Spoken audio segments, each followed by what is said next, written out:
दिनैनिफ्राय साननैनि हाबाफारिजों खुंनाय हाफागाव भेरगाव गुदि ब्रह्म धोरोम आफादनि थामथि बोसोरारि जथुम्मानि जागायजेन्नाय हाबाफारियाव बाहागो लायो धोनस्री समष्टिनि MCLA प्रेस मोसाहारिया। खैरोगुरि गामियाव खुंनाय बे जथुम्मानि गेजेरजों गामि आफादा गोदानै लुफुंनाय ब्रह्म मन्दिरखौ बिथां प्रेस मोसाहारिनि आखाइजों फिथा हानानै बेखेवनाय जायो। गोदानै बेखेवनाय मन्दिराव गिबि यज्ञनि अर फोजोंनानै यज्ञ दैदेनो बिथां रमेश चन्द्र ब्रह्मआ। हाबाफारियाव हाफागाव भेरगाव गुदि ब्रह्म धोरोम आफादनि सिङाव थानाय गासै 9 गामिनि रायजो राजाफोरनि लैहोर लैहोर बाहागो लानायखौ नुनो मोन्दों।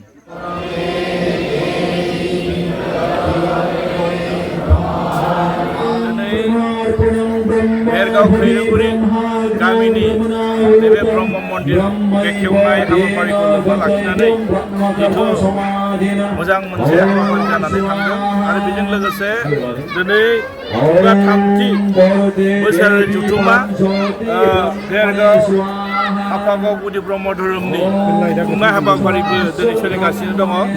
ओंखायनो आङो गिबियावनो आफा इसोरखौ हामबाय होनदों, मानोना दिनैनि बे गोथार मोनसे हाबाफारियाव आंखौ बिसिम फैनो थाखाय बा बे हाबाफारिखौ मावफुंनो थाखाय दिनैसिम बे मोजाङै मोजां लाबोनानै नैबे भेरगाव खैरोगुरि गामिनि रायजो राजाफोरजों नैबे ब्रह्म मन्दिरखौ बेखेवनाय हाबाफारिखौ मोजाङै मोजां बेखेवनो थाखाय जोंखौ मोनसे मोजां लामाजों दैदेनलांदों। ओंखायनो आं बे बेखेवनाय हाबाफारिजों लोब्बा लाखिनानै आं बेखौनो खावलायनो सानदों, जों साफ्रोमबो मोनसे सुबुं माहारि हिसाबै जोङो बे बुहुमनि गेजेराव थांना थानाय हिसाबै जोङो साफ्रोमनोबो मोनसे मोजां मोनसे मन्दिर नांगौ आरो बे मन्दिरनि गेजेरजोंनो जोंनि साफ्रोमबो जों इसोरखौ सिबियो आरो बे इसोर सिबिनायनि गेजेरजोंनो जाहाथे इसोरा जोंखौ मोनसे गियान जाहाथे जोंनो होथों, मानोना जों साफ्रोमबो हास्थायो जों मोजाङै बे बुहुमाव थांना थानो लुगैयो, मोजां न'खर दानो हास्थायो, मोजां समाज दानो हास्थायो आरो जोंनि गथ' गथायफोरखौ मोजां मोनसे जोङो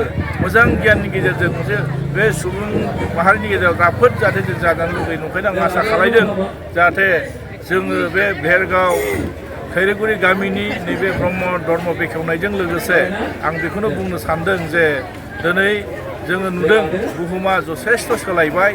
बे बुहुमजों जुदि खारफानोब्ला जोंनि साननाय हनायफ्रा सोलायनांगोन। दानि मुगाजों गोरोबनाय बायदि मर्डानाव जों माबायदियाव जोंनि लाइमोनफोरखौ जों मोनसे गियान होनांगोन।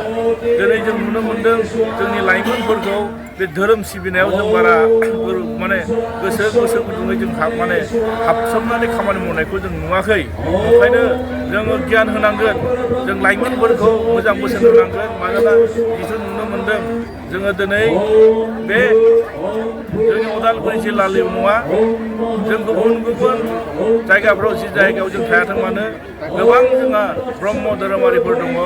बे ब्रह्म धोरोमारिफोरखौ दिनैनि बे भेरगाव जिथु ब्रह्म धर्मजों लोब्बा लाखिनानै दिनै बे बेखेवनाय आं मोनसे मोजां मोनसे थासारि नुदों। नंखायनो आं हास्थायदों जाहाथे गासिबो जाहाथे जोङो बुहुमनि गेजेराव ब्रह्म धर्मआ मोजां मोनसे थांनानै थाथों आरो बेनि गेजेरजोंनो जों साफ्रोमखौबो जाहाथे मोनसे गोथार आरो मोजां लामाजों लानानै जों जाहाथे आवगायलांनो हाथों। ओंखायनो आरो लोगोसे जों बर' हिसाबै बे धोरोमखौ जों मोजाङै सिबिनानै जाहाथे इसोरनि खाथियाव जों जायगा मोनो आरो मोजां खामानि मावनानै जोङो बर' हिसाबै थांनानै थानो हायो आरो धोरोमा अराय थांना थाथों आरो धोरोमनि गेजेरजोंनो जाहाथे जों मोजाङै जाहाथे जोंनि गियानखौ जों सोरजिनानै न'खरफ्रा मोजाङै जों सोरजिनो हाथों आरो मोजाङै जों आवगायलांनो हाथों बेखौनो जों हास्थायदों आरो बेखौनो आङो साफ्रोमबो ब्रह्म धोरोमनि सुबुं माहारिफोरखौ आं बेखौनो खावलायहरगोन आरो। धोरोमनि गेजेरजोंनो समाज मोनसे आरो न'खर मोनसेया सोदांजायो, फोसाबजायो, बे बेलायाव मा बुङो? दा बेथ' सैथो खोथा। जाय मानसिया धोरोम गैया, जाय सुबुङा धोरोम गैया, बियो मालाब्लाबो मोजां लामाजों आवगायलांनो हाया। ओंखायनो जों धोरोमखौ गोनांथार। धोरोमखौ जाय मानसिया मोजाङै बुजियो, धोरोमखौ जाय मानसिया गोसोजों बोजबनानै लायो, बे धोरोमनि गेजेरजोंनो जों न'खराबो मोजाङै सोलिगोन, गावबो मोजाङै गोग्गो देहा लानानै थांना थानो हागोन।